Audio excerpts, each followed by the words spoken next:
इनका पहला वो जो चाल थी वो चाल फ्लॉप हो गई, क्योंकि इन्होंने जैसा इंटरव्यू लिया उसके 1 महीने में ही रिया चक्रवर्ती अरेस्ट हो गई एनसीबी के द्वारा।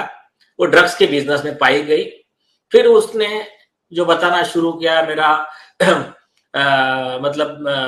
मैं सुशांत के लिए ड्रग्स लेती थी, खरीदती थी, ये वो स्टोरी तो उनकी कहीं यहाँ थी नहीं इसके पास में, जब राजदीप सरदेसाई ने एक्सक्लूसिव इंटरव्यू लिया था। दूसरी चीज, वो क्या कह रही थी वहां पर इंटरव्यू में, उन्होंने पूछा राजदीप सरदेसाई ने कि आपको क्यों लगा कि इंटरव्यू दिया जाए, तो उसका जवाब क्या था, सुशांत मेरे सपने में आया और मुझे कहा कि सच बताओ। अब वो इधर वो ये कह रही है और उसी इंडिया टुडे के इंटरव्यू के ऊपर कैप्शन में चल रहा है, we compelled her to broke silence. हमने उसको उसका चुप्पी तोड़ने पे मजबूर किया, इधर ये बोल रहे हैं, और उधर वो कह रही कि नहीं मुझे सुशांत ने बोला जाकर सच बताओ, और उसको ब्रैकेट में सच कहा मतलब सिर्फ राजदीप सरदेसाई को बताओ, दूसरे किसी को मत बताओ। ठीक है, जो भी स्क्रिप्टेड पार्ट था, जो भी था, कोई बात नहीं, उसका झूठ एनसीबी में ही साबित हो गया। उसके बाद ये किसी को तो हो सकता है ना, किसी को तो स्वप्न आ सकता है, स्वप्न आते हैं, ये तो आप डिनाई नहीं कर सकते हैं, ये तो मेडिकल प्रूवन फैक्ट है। स्वप्न तो आ सकता है ना किसी को। क्या इस आधार पर अगर वो रिया ये बोलती है कि मुझे सुशांत सपने में आए और उसके बाद मुझे लगा कि मैं दुनिया के पास आऊं, तो इसमें गुनाह क्या है? नहीं वो नहीं बोल रहा हूं, सुनिए वो नहीं, उसने कहा कि मुझे सुशांत ने सपने में आकर बोला सच बोलूं करके मैं सच बोलने के लिए आ गई।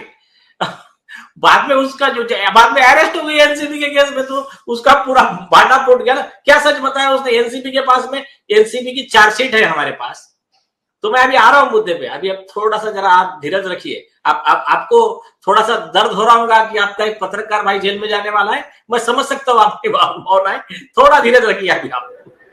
अच्छा, लेकिन मैं आपसे ये सवाल पूछ रहा हूं कि मान लीजिए कि उनको स्वप्न आया रिया चक्रवर्ती को कि मुझे सच दुनिया के सामने लाना चाहिए, और सुशांत ने ही उसको सपने में कहा। अब उसने तय किया, ये उसका प्रेरोगेटिव है कि मैं किसे इंटरव्यू दूं, तो रिया चक्रवर्ती ने तय किया कि भाई मैं देश का जो सबसे लब्ध प्रतिष्ठित पत्रकार हैं राजदीप सरदेसाई, टेलीविजन के जाने माने चेहरे, उनको दूं, तो इसमें अपराध क्या है? बराबर है, बता रहा हूँ ना अपराध क्या है, बता रहा हूँ ना, चिंता मत कीजिए। अभी जो मैं कुछ खुलासा करने वाला हूं ना, अभी आप सुनते जाइए। तो जो इंटरव्यू में बताया गया था, वो उसका कहना था कि मैं पूरा सच कह रही हूं, पूरा सच बता रही हूं, हमारे क्या रिश्ते थे, हमारा क्या था, ये था, यहां तक कि मैं उसको प्यार करती थी, मुझे उससे एक बेटा चाहिए था, ऐसा वैसा जो भी है सारा उसने उसका स्टोरी बताया। कोई प्रॉब्लम नहीं। स्टोरी किस लिए था? स्टोरी ये दिखाने के लिए था रिया इनोसेंट है, रिया का इस मामले से कोई लेन देन नहीं है। Sushant Singh mental depression, bipolar disorder और ड्रगिस्ट इस तरफ का व्यक्ति था। उसने इसको बोला कि तू अब मेरे यहां से निकल जा, जो भी है उसकी स्टोरी थी। बाद में क्या हुआ, ये झूठ साबित हो गया कि उसने जो स्टोरी बताई स्टोरी वैसी थी नहीं। एनसीबी के चार्जशीट में आया ये, तो इसने बताया कि मैं ड्रग्स वहां से मंगवाती थी, वो सब जो भी है वो एक विषय हो गया, छोड़ दीजिए उसको, कोई बात नहीं। अभी एक गौर कीजिए आप, जनता की महाअदालत लगती है 16-17 सितंबर को, हाईकोर्ट में पीआईएल फाइल की जाती है 26 सितंबर 2023 को। उसके ऊपर आपके इस पे इंटरव्यू होता है, मीडिया में चर्चा शुरू हो जाती है, सब तरफ माहौल हो जाता है, फिर से मामला उठ गया। अभी तो लीगल, अभी मतलब कोर्ट में जवाब देना है।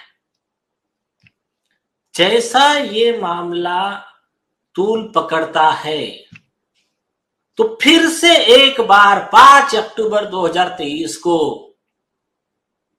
सेम जोड़ी राजदीप सरदेसाई और रिया चक्रवर्ती ये आते हैं और फिर उसी टाइप का इंटरव्यू करते हैं और उसमें भी ये दिखाने का ट्राई किया जाता है कि वो निर्दोष है, जबकि वो चार्जशीटेड है एनसीबी में और वो विक्टिम है। जो भी है उन्होंने उनका प्लान किया।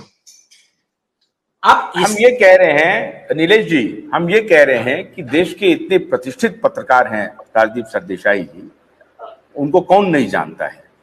हाँ, इतने प्रतिष्ठित पत्रकार अगर ये सवाल करते हैं कि सुशांत बाइपोलर कब से था, सुशांत डिप्रेशन में कब से था, सुशांत कौन कौन सा ड्रग ले रहा था, तो ये तो एक पत्रकार को जानने का हक है और फिर पत्रकार के माध्यम से पूरे देश को जनाने का हक है। तो इसमें राजदीप सरदेसाई कहां दोषी है? हाँ, यस आ रहा हूं मैं उस पर। देखिए,